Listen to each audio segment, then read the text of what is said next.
Hey guys, SCAIL-2 just released and I'm testing already on my ComfyUI and the result is actually very interesting. What you guys see on the screen is skills to replace characters workflow. Let's zoom in on this side.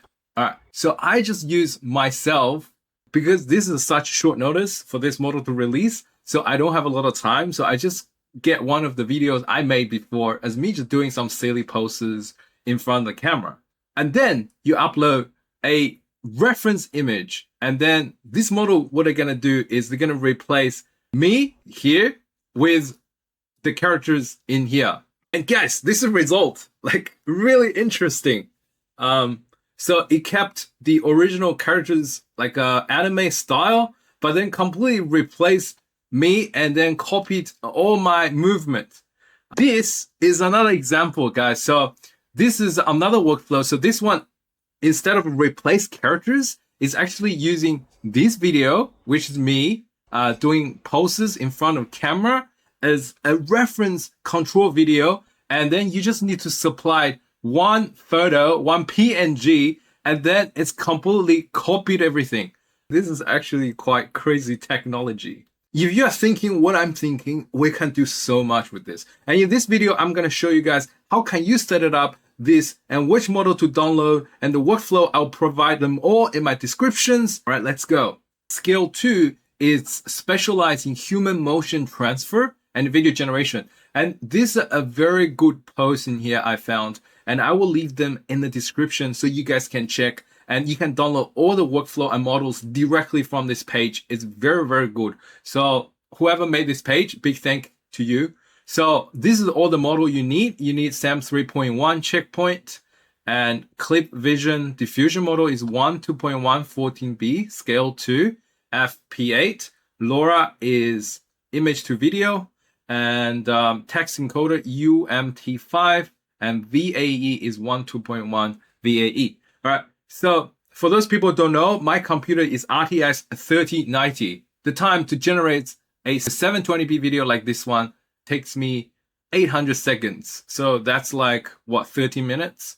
And this anime character video one, and it actually only took 300 seconds because it's a 480p instead of a 780p. But even as a 480p, I think for the anime, this looks quite stunning, right? What do you think, guys? I think now, you know, there's no more AI slope anymore because now you have to get up on your chair and start acting and guide your characters to make videos, and it's going to be a more fun. So I think for my graphic cards, RTX 3090, they're actually quite slow, even though I have 24 gigabytes. So your graphic cards, if you have a 40 or 50 series, probably you're going to get much quicker result than me. And then this is a very usable speed for production. All right, so let's get back. And then in here, there's a instruction tell you where you put everything. So checkpoints, clip vision, diffusion models, LoRA, text encoders, and VAE. So you go to your ComfyUI folder and put it under models, put all in there. And once you have that, then the author has provide some workflows. So I tried this one. So this is an animation. So the animation model is the one I show you guys in here. So this is the animation model. So let me explain to you what animation means is you use a dry video, all right, and a reference photo, and then you drive this reference photo characters with the reference background to do the same action as your control videos.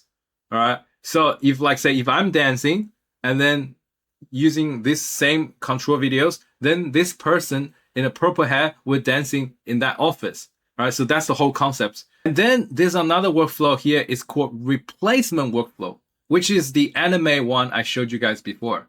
So this workflow right here is called SCAIL-2 replacement. What it actually does, you have a dry videos up here, and I have a control reference images of a character. And then what it does is they're going to keep my background exactly the same as this video and just replace me, this person, to become this anime characters, which you guys show the result. Depends what you want to do. You can choose the workflow you want. Last but not least, let's talk about this workflow and how do you change numbers.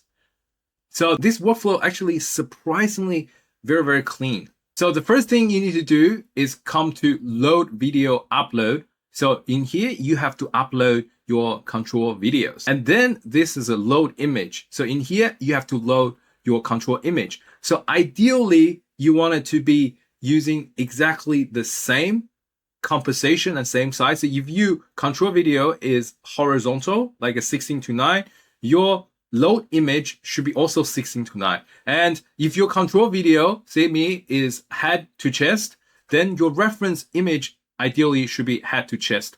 But this one is not. So this control video is a bit longer than that. So the camera have a zoom in effect in the beginning to match that.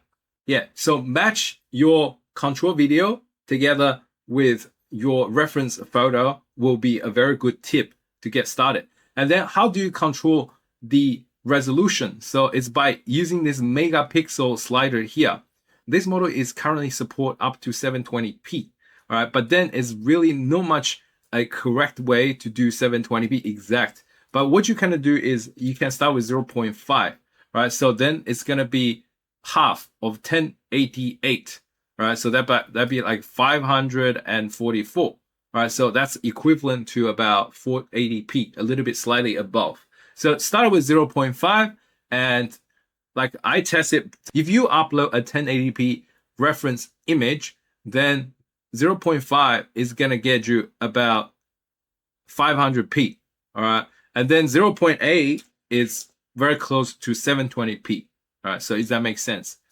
And this is the only thing you need to change. So your output image size is determined by your original reference image size times this megapixel number, if that makes sense. And then we leave everything as default as this workflow. You don't need to touch anything at all.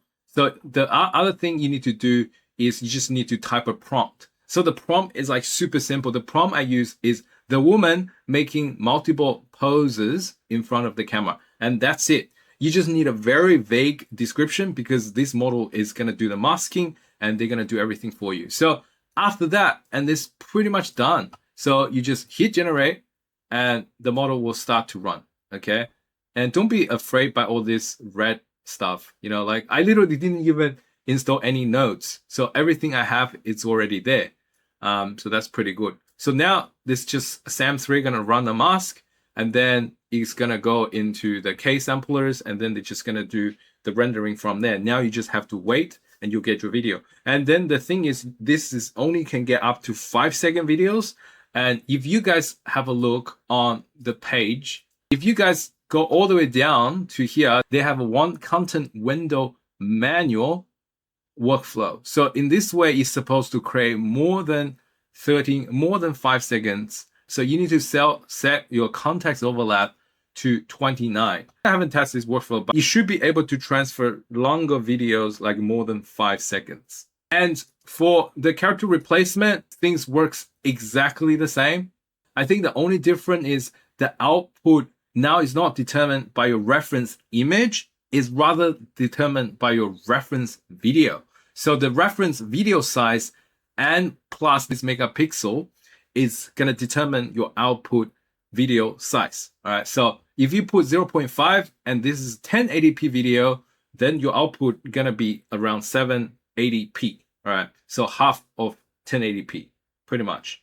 All right, guys. So this is a really quick tutorials, and I just test out this model works. So that's why I want to cover it. And I have no doubt Wan2 GPU will be supporting this model very soon.